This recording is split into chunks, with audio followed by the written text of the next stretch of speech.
Thanks for staying with us here on Breakfast Central. Well, earlier on in the first hour at 7 a.m. West African time, yes, if you just tuned in then, we did take you through some of the biggest stories. One was that in Zimbabwe, where has a similarity to our next story from West Africa, Nigeria to be precise. A bill equally aimed at preventing the influx of Nigerian-trained medical and dental practitioners to foreign countries has passed second reading at the House of Representatives in Nigeria. The bill was sponsored by Ganiyu Abiodun Johnson, a member representing Oshodi Solo 2, a federal constituency in the House of Representatives, and was read on the floor of the House on Thursday, mandating any Nigeria-trained medical or dental practitioner to practice in Nigeria for a minimum of 5 years before being granted a full license by the council in order to make quality health services available to Nigeria. The majority of lawmakers supported the bill, although some called for flexibility and options in the proposed law. However, a member of the House, Uzoma Nkem Abonta, representing Ukwa East, Ukwa West Federal Constituency, opposed the bill on the grounds that it amounted to enslavement to tie a doctor down for 5 years in Nigeria after graduation before seeking employment opportunities overseas. Despite this opposition, a majority voice vote passed the bill for a second reading. Joining us now is Kemi Yesufu. She's a health policy analyst, editor-in-chief, Frontline News Online. She gives us insight on what is going on with regards to this bill. Good morning, Kemi. Thank you very much for joining us. Thanks for having me. Good morning. All right. All right, we'd like to hear your thoughts on, this bill having passed the second reading and, how we even got here in the first place. Is this really something that Nigerians should be excited about? No, yes. I'd like to start, to be honest, from the get-go that I support the bill, because if you look at data in the last decade, and especially in the last 2 years, you will see that we have data showing that 9 out of 10 medical consultants are left Nigeria, in two years. You look at resident doctors saying that you have just about 12,000 to 97 doctors practicing in Nigeria. You look at our doctor-patient ratio. It's disgraceful. It's 1 doctor to 10,000 people. So I don't think it's wrong for lawmakers to take what some people could term drastic actions to stem the tide. And I've studied the bill. It's quite a decent bill. It's not draconian with all sense of responsibility. What is only saying is that you should spend about 5 years, in the country before leaving. And if you look at, my argument has always been that we spend a lot of money to train a doctor in Nigeria, and they don't remember that when it's time to leave. Of course, everybody has the right to migrate. I mean, it's the history of mankind. Migration is part of the history of mankind, and skilled workers move to where they are better paid. But I think this bill is a way of negotiating to say the federal government, state government spend so much to produce a doctor. Nigerian graduates enjoy heavily subsidized tertiary education. So why can't we negotiate and say, well, at least give us 5 years of your expertise and your skills before within the shores of the country? I think the bill makes sense, but I doubt. I want to go ahead and say that I doubt it to scale, it to survive public hearing, because if you look at the health sector, they have some of the strongest professional associations. So I don't see this bill surviving public hearing, but I think it's a good attempt by National Assembly to help stem the tide. All right. I mean, you're one of those who are saying that it's a good attempt amidst many who are equally saying that it's rather not a good attempt to have this law, this bill passed. Reasons have been mentioned that there are no good work conditions. Salaries are indeed not what to talk about. Also, they've talked about equipment, which seems not to be there for these doctors or medical practitioners to indeed use. So, looking at these things, do you think that before such a bill is passed, these amenities, equipment, salaries should actually be looked into? So, therefore, there will be a staying power, and of course, the bill can actually be looked through properly.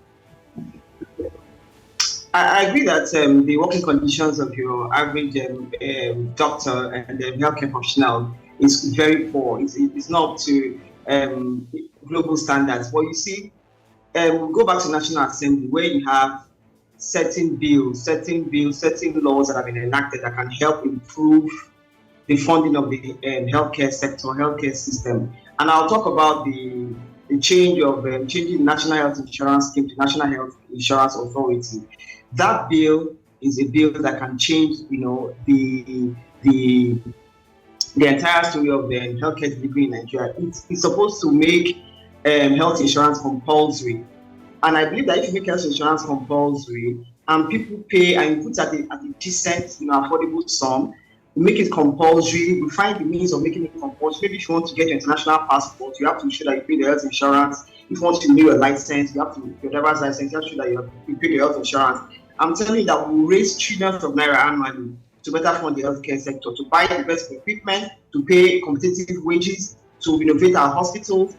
So that I think that's the ultimate solution, because if you look at health budgeting, for years Nigeria was, of course, Nigeria hosted the Abuja Declaration of the African Union, and yet we've not been able to fund that 15% minimum funding of healthcare. So I'm one of those that believes that healthcare should be well funded, and the realistic way of funding the healthcare is making health insurance compulsory. That is how it's done in the UK, where our doctors are migrating to. Many of them are migrating to. The NHS is one of the biggest employers of labor in the world. I think only third to the Chinese army and the like. So the only way you can now fund healthcare is to look beyond this, very archaic way of paying for healthcare from out of pocket, and there's confusion. So there are some laws. If you look at also the National Residency Program law, also passed by National Assembly, I also see that it has stated clearly how residency programs should be funded. We also have the National Health Act. It's supposed to be funded. So the big problem in the health sector is funding, and that problem can be solved by making the new National Health Insurance Authority Act work, making health, making health payment of health insurance compulsory for at least, if you can get even up to 50 million, 60 million Nigerians paying health insurance at a decent, affordable sum. You will be amazed at the trillions we raise per annum, and then we'll solve, most of the problem. The main problem for me is funding. If you have the right kind of fund, you buy the best equipment, you pay our doctors and nurses and lab scientists competitive salaries. Okay, let's talk about another angle that people have asked, right? And maybe build on to other. Yeah. Okay, yeah, we're here. We can hear you. I wanted to ask, another perspective that people have raised, and this would be the fact that studying to become a medical doctor is neither short nor is it cheap. Now, there are conversations as to the fact that if the government is insisting, or if they would implement this law, if it becomes a law, and they're insisting that medical professionals or practitioners practice in Nigeria for a minimum of 5 years before they're allowed to relocate, would that in any way be reflected in their training? Is it going to be less? Is it going to be more affordable? Is it going to be less expensive? Is the government going to sponsor their trainings? Especially, when we see that even in private institutions, we see the private institutions who have ensured that they pay more for this. But before we have you answer that question, let's take a look at the lawmaker who is sponsoring the bill, and let's take a look at the clip of him speaking in favor of it. Is that there is heavy decline on medical brain drain. From 24,000 to now, as I speak, we have less than 10,000 doctors in Nigeria. So that is alarming. So I now thought to myself that, okay, let us look at our laws, what is happening.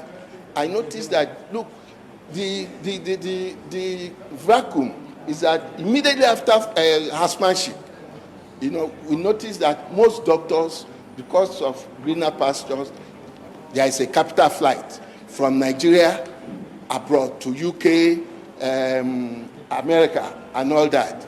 Now, government has invested so much money in training these medical doctors. So if you realize, if they can now take advantage of our situation, okay, and now open their doors, because just recently in 2020, UK opened healthcare and visa to people They were all going to UK and US too, and Canada. So what should we do? Should we fold our arms? So now, and I said, okay, maybe to give back to the society, that is to our people, after training you. Yes, we are not saying you cannot go abroad to make your money, but if government has subsidized your tuition, okay, I mean, to the tune of 40 to 150,000, the least we can get from you is that after your housemanship, before you are given full license, before you are given full license, yes, before you are given full license, at least you can give back to the society within a period of 5 years. So after 5 years, you are free to go. At least you've given back.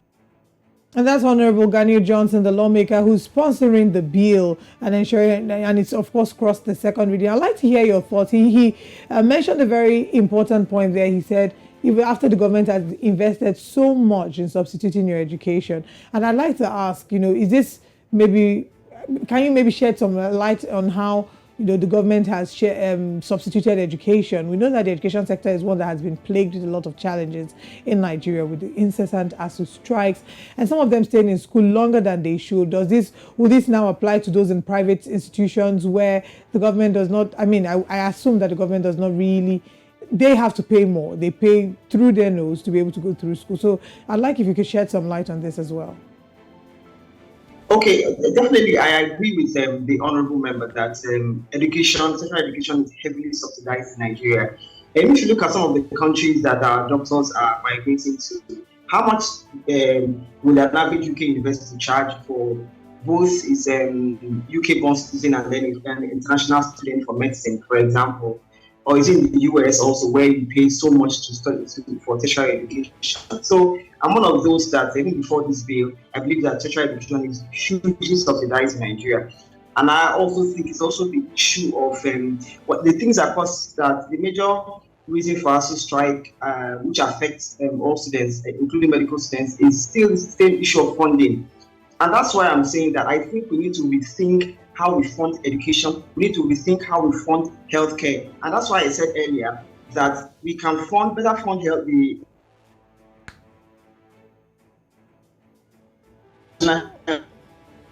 health insurance making health insurance compulsory and raising trillions of naira to fund the health sector. It's the same thing with the education sector. I've been one of those who has argued, and I keep on and I stand by it, that tertiary education is too subsidized. You see a child that goes to primary school is paying 150,000, 200,000. When it gets to a federal or state university, federal most expensive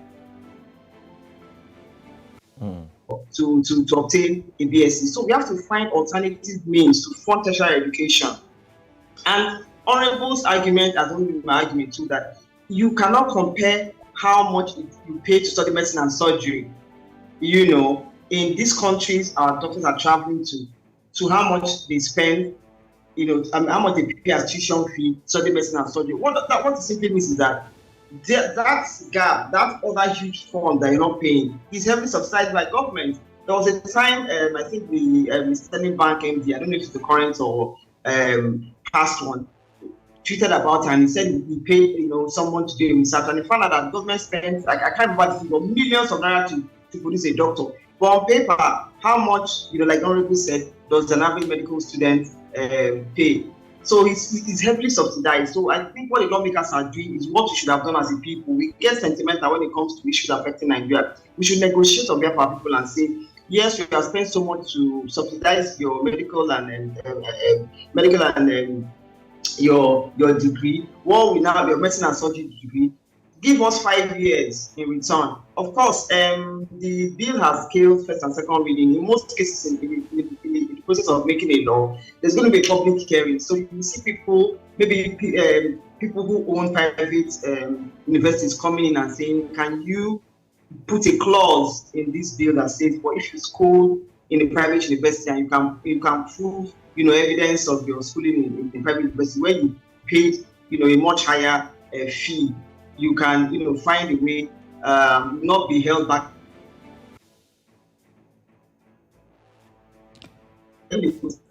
as we find means of modifying the law and the implementation of the law. So I see that maybe with time, maybe I don't see that maybe there will be a clause, there will be a way lawmakers and other stakeholders doing public hearing will find a way to put in a clause that will exempt people who have spent much higher. All right. Thank you so much. Thank you so much, Kemi Yusufu, health parliamentary analyst. We look forward to continue this discussion because there's so much to ask, so much. And we're glad that you're able to break it down for us into bits and pieces and helping us to see another angle towards that bill that's actually scaling its reading. Hopefully, next week we'll get to have you. And we'll also like to have a few doctors who will join us so we can really look at the possibilities and the challenges as well should the bill scale through. Thank you once again for joining us, and do enjoy your cup of coffee. I recall that you wanted to take a sip earlier on. Thank you so much. Thanks for having me. All right. Have a good weekend. Okay then.